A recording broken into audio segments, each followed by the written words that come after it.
Hi, I'm Ben. Welcome to my book corner. Today we have my October reading wrap-up video. We have 12 books to talk about today that I've completed, as well as 2 that I'm currently working through, which I'll touch on at the end, as well as the reading stats, because we all love reading stats. We're going to start with those before going into the books in order of what I read them.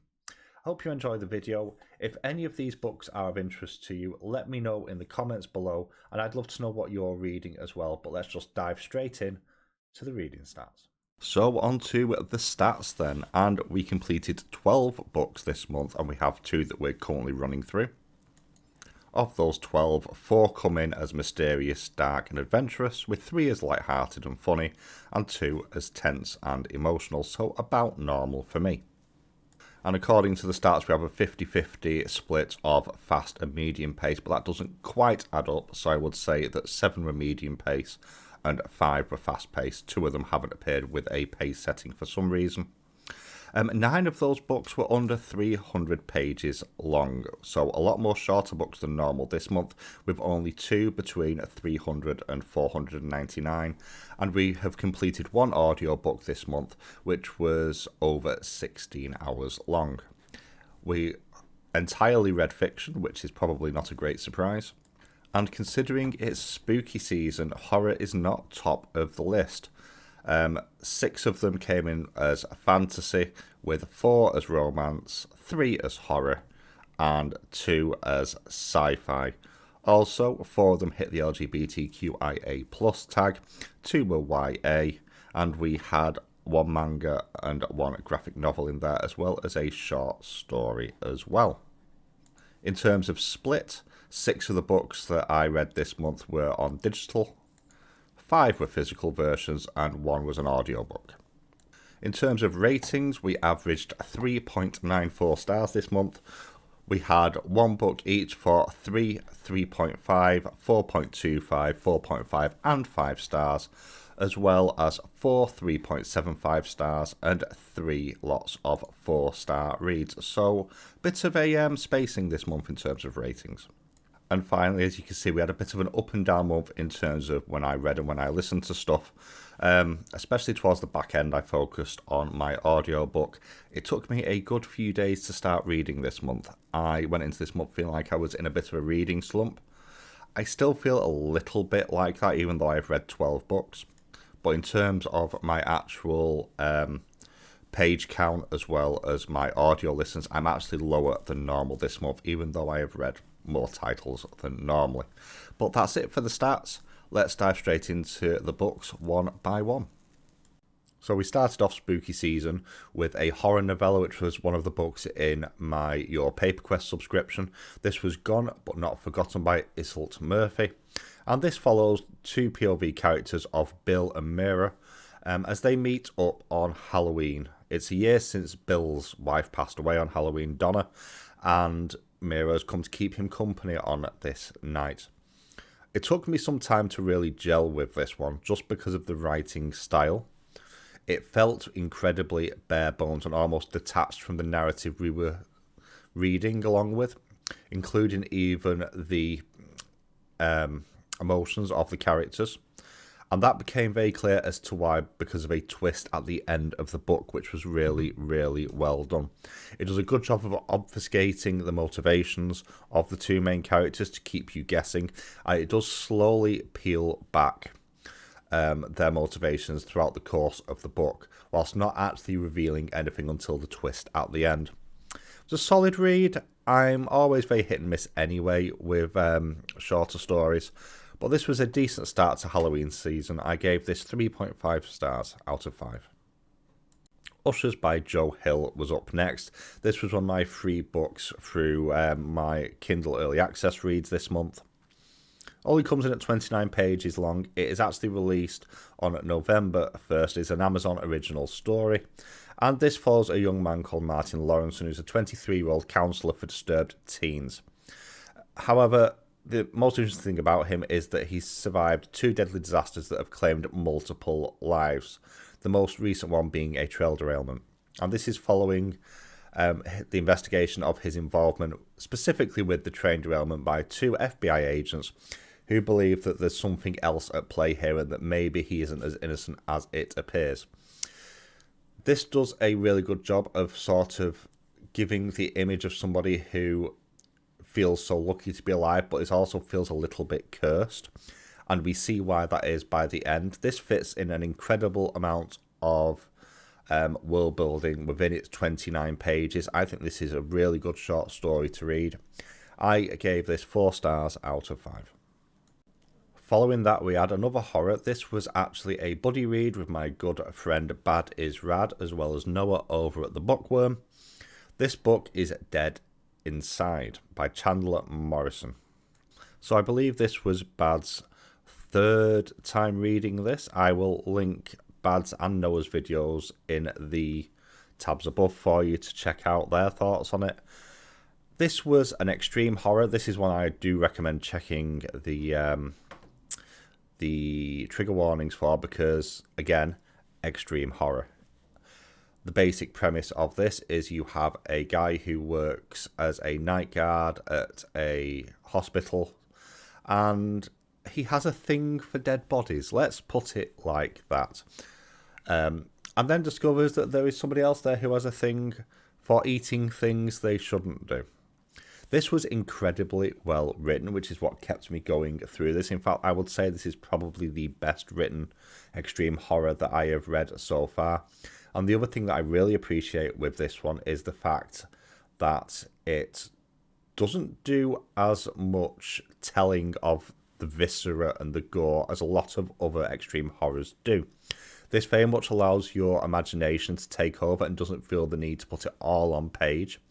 There was one scene in particular in here which had me really squirming a little bit because it was very close to the edge for me.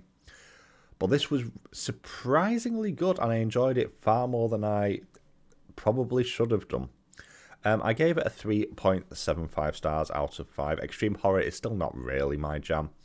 But I'm not sorry I read this, and if you're a fan of extreme horror, I think you would like this quite a bit. Just check out the content warnings first.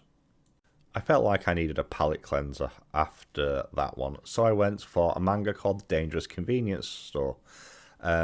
This was written by 945, I don't know what that means, and translated by Sue Amin. And I have to say, I didn't know going into this, whilst I knew this was a BL manga, I didn't realise this was explicit.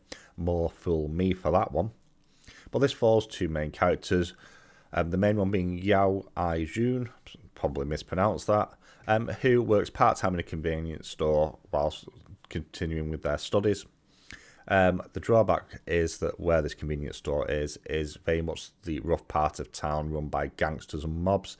So he has the wonderful retail experience of dealing with abuse, intimidation, talking his way out of extortion, and dealing with the criminal underclass. One day, however, a new one walks in who's called Gun Wu. It's this older, huge, gruff man who is terrifying at first, but takes a liking to June and actually steps in on a number of occasions to help June out and stop people giving him shit, basically. And a spark of attraction begins to grow between the two. Now, this is explicit. It is censored, but it is explicit, and it's the sort of censoring that is not especially good at censoring anything. Let's leave it as that. But the developing relationship is kind of cute in a sub-dom kind of way, which is very much the dynamic between the two here. And you do have the power imbalance there of the gangster boss and the basic retail worker, as well as the physical power dynamic as well at play, which potentially could end up being more problematic further down the line. There's some good introspection from June, whether he's being used, especially with some comments that are made by some of Gun Wu's fellow work mobsters at one point, which adds to the sort of, not surreal nature, but the sort of imposter syndrome that June starts to feel. But overall, this is kind of sweet, really well drawn. Probably not going to carry on the series, but I gave this a 3.75 stars out of 5. With that palette cleanser not being what I intended it to be, I decided to go for a reread of something that I knew would work. That is Witches Abroad by Terry Pratchett. I didn't mean to pick this one up. I meant to start with Weird Sisters and start the Witches series anew. Yes, I know about equal rights. No, I do not count it as part of the Witches series. And this follows the three main witches of Granny Weatherwax, Nanny Og and Margaret Garlic as they make their way from Lancre across the continent to Genoa. Margaret has just been bequeathed a wand by a fairy godmother who passed away, but fairy godmothers come in pairs, and she has been tasked with stopping the girl from marrying the prince, or the duck as it is in this.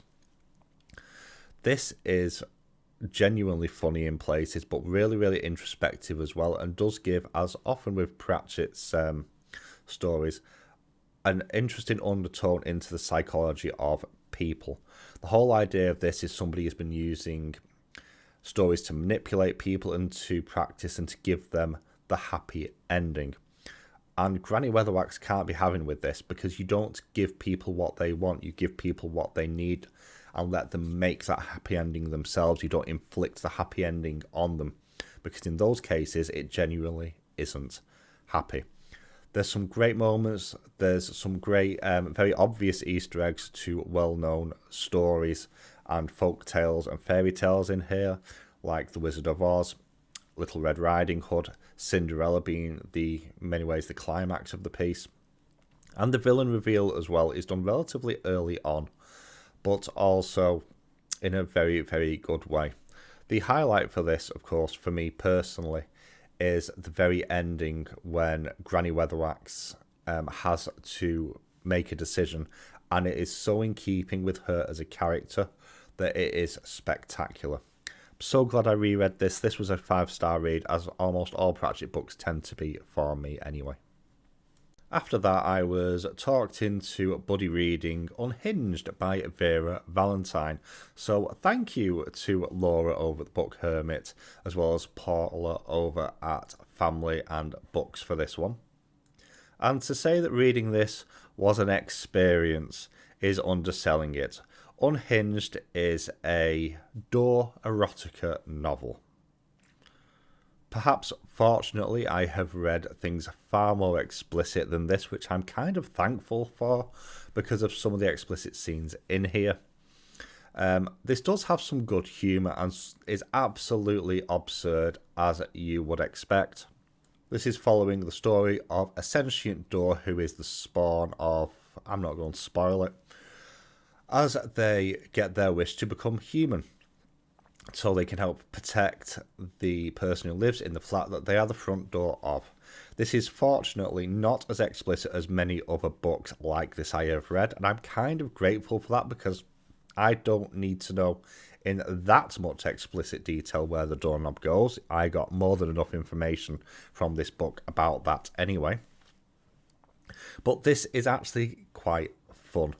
There's a couple of little set pieces in here that are really well done. The reveal of the parentage for the door is absolutely bonkers, and I love it. But there's one scene in particular towards the end where you have the confrontation between the landlord, the love interest, and the door human, as they're human at this point. And the way that that ends is so creative and clever, and genuinely the imagery of it had me laughing out loud. I really appreciated it. But this is very much a bit of an acquired taste. It's a bit of a fun, it's a bit of a popcorn book in many ways. Someone was certainly popping off in it anyway. I gave this 3 stars out of 5. It's not bad, it was fun, but like a lot of books like this, it's not something I'll ever go back and reread. Feeling like I needed something a bit more wholesome after all the door action, so I read a graphic novel called Hollow. This is by Shannon Waters, Branden Boyett White, illustrated by Bernice Nelle, and there are a number of other people as well involved in this. There's a lot of people involved in this one. And this is a modern day take on the legend of Sleepy Hollow. Now, the original events of Sleepy Hollow have taken place. This is the descendants on the family line of people who were members of Sleepy Hollow at the time. Isabel Crane and her family have just moved back to Sleepy Hollow, a town made famous and obsessed with the legend of the Headless Horseman. But Izzy, being a city kid, has no interest in all that supernatural gumph. However, Izzy gets embroiled with the town's teen royalty of Vicky Van Tassel, yes, that one, as well as Croc Björn, who is very much the college trickster in many regards. Vicky is fed up with all the responsibilities of being a Van Tassel and links to the legend. However, when this trio start being actually haunted by the horseman itself, they realise that there is a curse afflicting the Van Tassel line, and it's time to uncover what the cause of that curse is. All the while Izzy begins to develop a massive crush on Vicky. This is absolutely stunningly drawn. The colours really pop. It has a really distinct art style. I absolutely love the art in here. The story itself is in many regards very run-of-the-mill. It almost feels a bit Scooby-Doo-ish with a far stronger paranormal element. But that being said, this is a decent, wholesome YA graphic novel for spooky season. It fits the theme of the season perfectly. I gave this 3.75 stars out of 5. First of my October releases was up next. I was really excited for this one. This is Stay in the Light by A.M. Shine. This is, of course, a follow-up to The Watchers, which I liked quite a bit. And I actually liked this one more, even though in many ways this was a sequel that didn't really need to exist. What this does very successfully is something that all good booktubes manage to do, and that is to build on the foundations of what made book one a success without losing sight of them, while still managing to expand the scope of the story. And this story does really open out into the world with this one, but still somehow manages to hold on to the sense of hidden threat, claustrophobia, and foreboding that book one had in abundance. Also worth mentioning here is you can tell the sheer level of love for Irish folklore and folk tales in here, and you can tell there was a great deal of research that went into this one. It does a really good job of breadcrumbing the reveals and the twists as they go without making them obvious in advance, which I also really appreciated. If you want my more in-depth thoughts on this one, I will link my video above for you to go and check out. But this was really, really good. I gave this 4.5 stars out of 5. I followed that with another one of October's releases. This is by Sher in his Legend of the White Snake. This is actually a queer retelling of one of China's 4 great folk tales. We follow Prince Zhan, who is a prince of the realm, whose mother, who was the favoured concubine of the emperor, was bitten by a white snake and is slowly dying. There are only 2 known cures for this, the first one being an antidote created from the rare white snake itself, and the second being an elusive spirit pearl. 7 years before the start of the story, an incident occurred when the pearl was being transported back to the city where Zhan's mother was, and the pearl was actually swallowed by a white snake who swam away. This pearl gave the white snake the ability to transfer into human form, basically turning them into a snake spirit. Fast forward in the story, and Prince Zhan is on the way to another town in search of a white snake so they can make the antidote for their mother, as her health has taken a turn for the worse, during which time they meet Zen, who is the white snake who swallowed the pearl. Zhan very quickly falls for Zen, and Zen for Zhan as well. However, when Zen realises that he is the snake that is being hunted, this causes a few problems, especially when it appears that not all the allies around are quite what they seem. By the end of the book, I was really invested in the relationship of the 2 main characters, and it has a good gallery of side characters as well. The reveals and betrayals are really well done as well, and it has an absolutely stunning cover. My only gripe with this is a little bit of a habit within the storytelling. It's just a personal thing, where because this is using a lot of Chinese terms and names, it will quite often go, they were wearing this, and then tell you what that actually is, rather than having it as a footnote or in a glossary at the end, which for me just broke up the story flow a little bit. But I can't put aside the fact that I was really invested in this one by the end of it. In the end, I gave this 4.25 stars out of 5. Next up we have a novella. This is Dragh's Demise. I believe this is a prequel novella to a longer series called the Sunborn series, which I have not read, and this was my first time reading military fantasy. Also, full disclaimer, this one I received for free from the author before its release date, and this actually released on October 29th, so it's only just come out, and comes in at 75 pages long.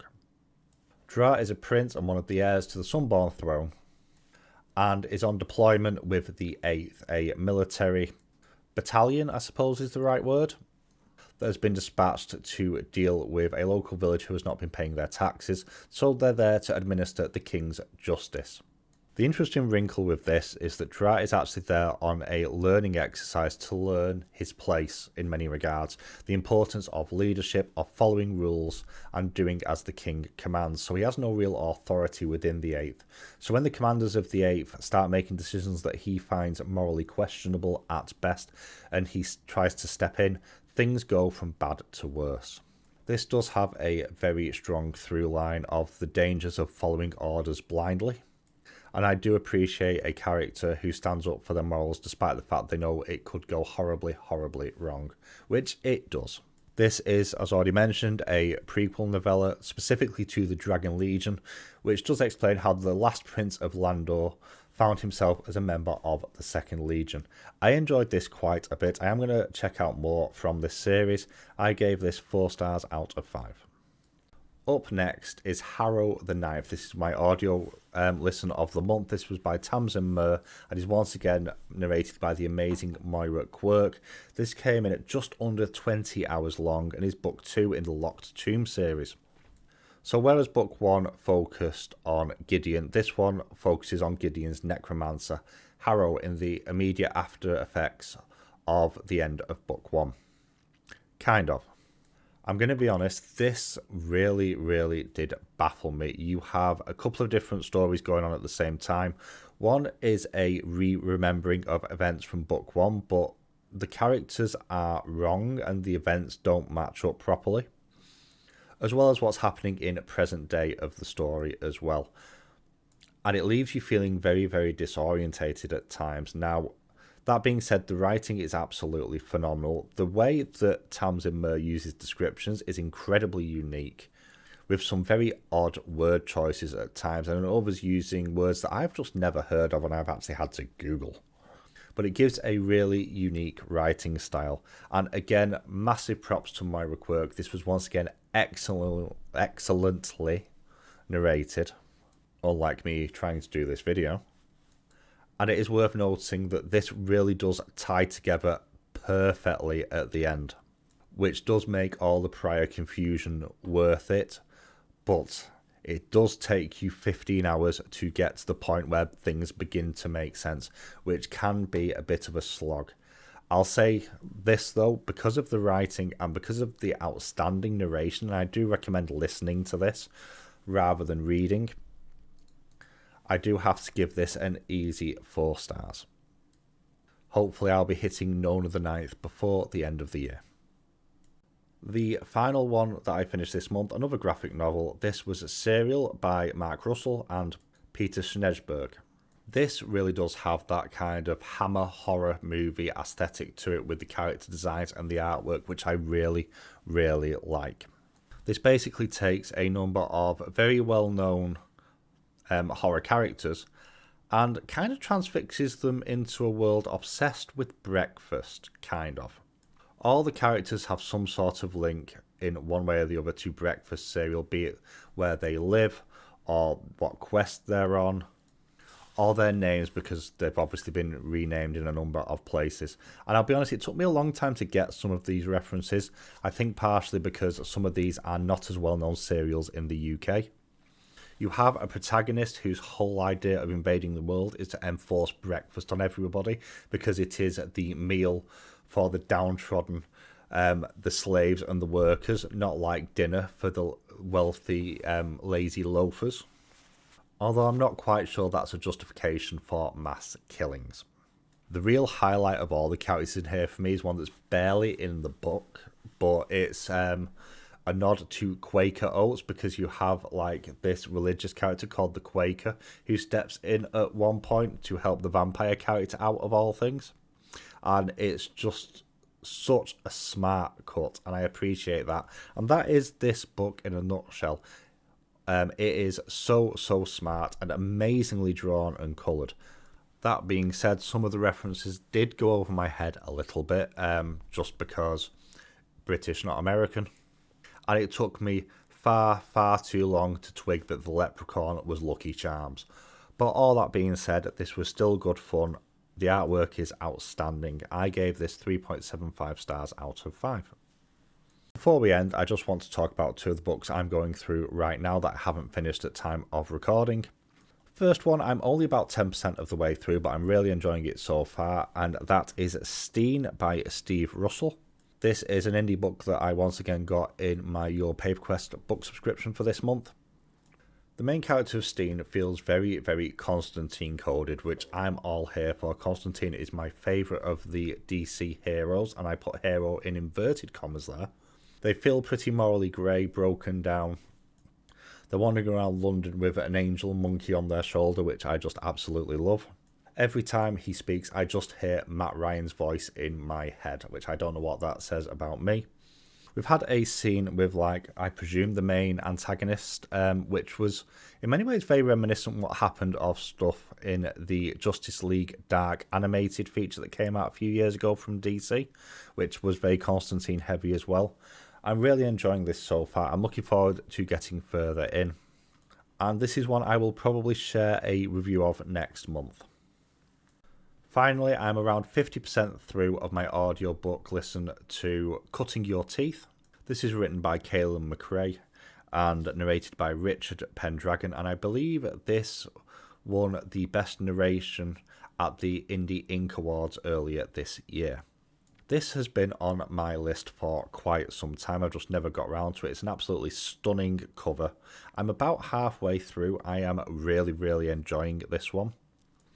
It is a vampire story, but there's some other supernatural elements at play as well. I'm just not 100% sure what they are yet. You have a main character called Ezra who has been skipping from town to town to avoid their past, where they're being hunted by basically the cartel. During his last stop, he comes across a character called Killian Hale. However, when things go bad, Ezra ends up being turned into a vampire. This does have some really visceral scenes in it, not overly gory, but things that just make you sort of pull in and shiver a little bit. One scene in particular, which I think the chapter is called Baby Teeth, describes the fact that after Ezra feeds for the first time, his body kind of rejects his human teeth and grows the first set of vampire teeth, and you have this imagery of the old teeth kind of coming loose in the mouth and falling out, which is incredibly icky to imagine. Narration is decent as well so far. There's an interesting cast of characters. There seems to be a couple of different side plots going on as well, which feel like they're going to link in and intertwine the further in we get.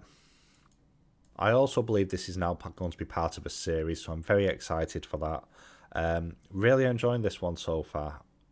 Audiobook comes in at a little over 11.5 hours. Again, this may be one that I drop a review on next month. We'll have to wait and see. So that is the October wrap-up concluded.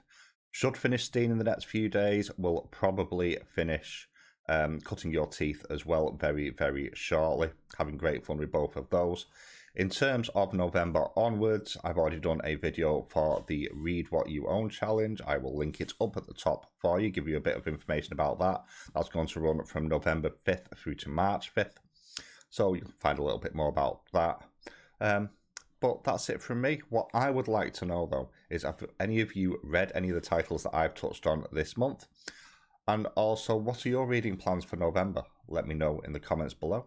I'll catch you all very soon.